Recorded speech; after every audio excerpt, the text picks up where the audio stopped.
अस्सलाम वालेकुम वरहमतुल्लाह।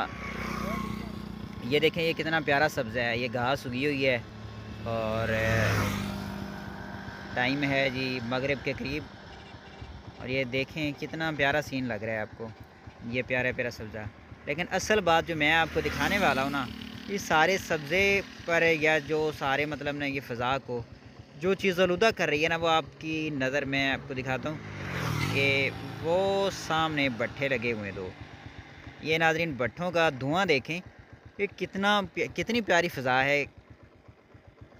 नेचुरली मतलब ये चीज़ है, और उसको जो ख़राब करने वाली चीज़ है वो हमारी ये बनाई हुई ये फैक्ट्रियाँ नहीं हैं। ये तो फैक्ट्रियाँ तो बहुत ज़्यादा आलूदगी पैदा करती हैं। ये दो भट्ठे हैं ज़ेर नज़र तस्वीर में।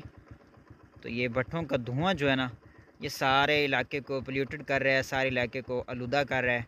इस आलूदगी के असरात आपको पता ही होंगे, फेफड़ों का तबाह हो जाना। ये जितना भी धुआं फ़ज़ा में हवा में शामिल हो रहा है, जो भी लोग इसके ज़ेर असर रहते हैं, सांस लेते हैं, वो सारा धुआं उनके फेफड़ों में चला जाता है। इससे जो है ना वो फेफड़े अफेक्टेड होते हैं। फेफड़ों को ये धुआं बड़ी तरह मुतासर करता है।